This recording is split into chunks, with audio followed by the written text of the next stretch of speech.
मेरठ में कल पूरे दिन मेहरभोज शोभा यात्रा को लेकर हंगामा चलता रहा और देर रात बहुत सारे नेताओं के खिलाफ मुकदमा दर्ज कर दिया है पुलिस ने। पुलिस ये चाहती थी कि ये शोभा यात्रा जिसके लिए अनुमति नहीं है ये न निकले और वहाँ पर कोई कार्यक्रम ना हो, लेकिन तमाम दलों के जो नेता थे वो वहाँ पर पहुँचे।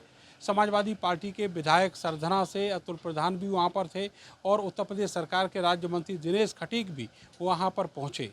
144 का उल्लंघन हुआ, इसके लिए ये मुकदमा दर्ज किया गया है। मेरे साथ समाजवादी पार्टी के विधायक अतुल प्रधान जी हैं। मुकदमा दर्ज हो गया है जी, लेकिन आप लोग के खिलाफ नहीं है। हम लोग प्रशासन की इस तानाशाही की घोर निंदा करते हैं और ये जो कृत्य प्रशासन ने किया है, आने वाले समय पर जहां गुर्जर समाज बल्कि और उनसे जुड़े हुए जितने लोग हैं, भारतीय जनता पार्टी की इस तानाशाही का जवाब देगा।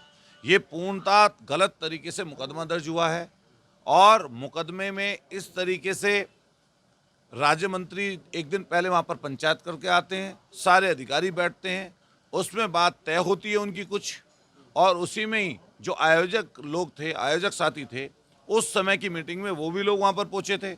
हमें भी बुलाया गया था। हमने कहा था स्पष्ट कि हम पैदल भी चलेंगे, यात्रा भी निकलेगी और साथ साथ इसके माल्यार्पण भी होगा। हम लोग पैदल चले, उन्होंने गिरफ्तार करके गाड़ी में बैठाया, उसके बाद वहाँ तक थाने तक लेकर गए, माल्यार्पण करना था हमने वो भी किया। और हम लोग इसके लिए जो मुकदमा दर्ज हुआ है नौजवान साथियों पर, हम इसके लिए बड़ी एक पंचायत आपके मवाना में 36 बिरादरियों को करेंगे और ये कहेंगे कि कौन सा गलत काम था, ये मूर्ति किसके समय पर लगी, क्या पहले यात्रा निकलती थी या नहीं निकलती थी। हम सब लोग मिलकर इसके बड़े आयोजन की तैयारी कर रहे हैं और बड़ा प्रोग्राम मवाना के अंदर करेंगे। राज्य मंत्री दिनेश खटीक भी उस कार्यक्रम में पहुंचे थे। एक दिन पहले दबाव भी बनाया था समाज के लोगों के ऊपर कि ये मेहरभोज जो यात्रा है ये ना निकले। मकसद क्या है सरकार का? देखिए, सरकार का मकसद तो सरकार जाने, लेकिन मनसा जो है उनकी खराब प्रतीत होती है। बहुत सारी शोभा यात्राएं निकलती हैं, तिरंगा यात्राएं निकलती हैं, हर तरह की यात्राओं में हम लोग शामिल होते हैं, कई नई तरह के आयोजन होते हैं। अभी गणेश जी की पूजा लोग करेंगे, फिर बाद में विसर्जन करके आएंगे, कई और तमाम तरह के विसर्जन चलते हैं, गंगा स्नान का मेला भरता है, अन्य अन्य प्रोग्राम आयोजन होते हैं समय समय पर। इसी तरीके से मीर भोज जी की जयंती के अवसर पर यह प्रोग्राम हो रहा था और बाकायदा इसके लिए सूचना शासन प्रशासन को दे दी गई थी, तो शांति से ये प्रोग्राम होने वाला था। लेकिन शासन प्रशासन ने पता नहीं उसकी क्या मंशा रही जो इस तरह का कृत्य उन लोगों ने किया। सर, जिन लोग के खिलाफ नामजद मुकदमा है उनमें से 17 लोग ऐसे थे जो सुबह से ही पुलिस ने गिरफ्तार करके पुलिस लाइन में बिठा रखे थे। देखिए, मैं यही तो कहना चाहता हूँ कि इन लोगों की मंशा गलत थी और इनकी मंशा पर प्रश्नचिन्ह हम लोग इसीलिए उठा रहे हैं कि इनकी सोच और विचार में तानाशाही है। ये तानाशाही से लोगों को कुचलना और दबाना चाहते हैं और हम उसका विरोध करते हैं। और अगर हमें अभी विधानसभा में भी अगर ये विषय उठाना पड़ेगा तो हम विधानसभा में भी ये विषय उठाएंगे और निश्चित रूप से इस चीज़ को आगे लेके जाएंगे। सर, धारा 144 के उल्लंघन की बात कही जा रही है, वहाँ पर आपके भी समर्थक थे, दूसरी तरफ जो राज्य मंत्री हैं दिनेश खटीक, उनके भी सैकड़ों समर्थक मौजूद थे। नहीं, हमारे तो सारे लोग थे, मुझसे तो सब लोग जुड़े हुए हैं। वो तो दिनेश खटीक जी जाने।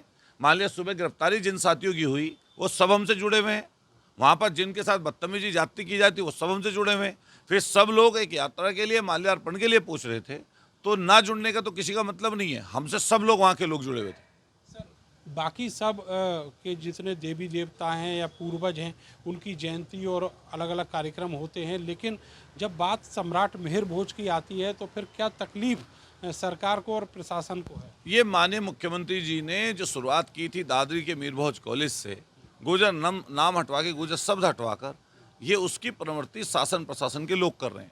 पहले शांतिपूर्वक तरीके से यात्राएं निकलती रही हैं, लेकिन जिस तरीके से कल पूरे मवाना को छावनी बना दिया, पूरे और जगह को छावनी बनाकर इन लोगों ने काम किया है, हम लोग निश्चित रूप से इसके खिलाफ हैं और आने वाले समय पर सदन से लेकर सड़क तक इस बात की लड़ाई लड़ी जाएगी। अच्छा, ये जो महापंचायत के लिए आप कह रहे हैं कि ये महापंचायत होगी, ये कब होगी और कितने लोगों का जो एस्टिमेट है वो माना जाए? देखिए, सब लोगों को साथ लेकर, 36 बिरादरियों को साथ लेकर एक ऐसी मीटिंग हम लोग करेंगे जिसमें विषय तो और भी बहुत सारे रहेंगे, लेकिन इस विषय को भी रखेंगे कि समाज के लोगों में आपस में द्वेष ना हो, एक दूसरे के प्रति नफरत ना बढ़े, एक दूसरे के साथ मिलकर चला जाए और सही बातों का सब एक दूसरे का ख्याल रखें। सर, मेरा आखिरी सवाल आपसे ये है कि जो राजपूत करड़ी सेना है उसके विरोध की बात भी सामने आई थी। हम कोई राजपूत करनी सेना जो उनका संगठन है वो अपना काम करते हैं, हम अपना काम करते हैं।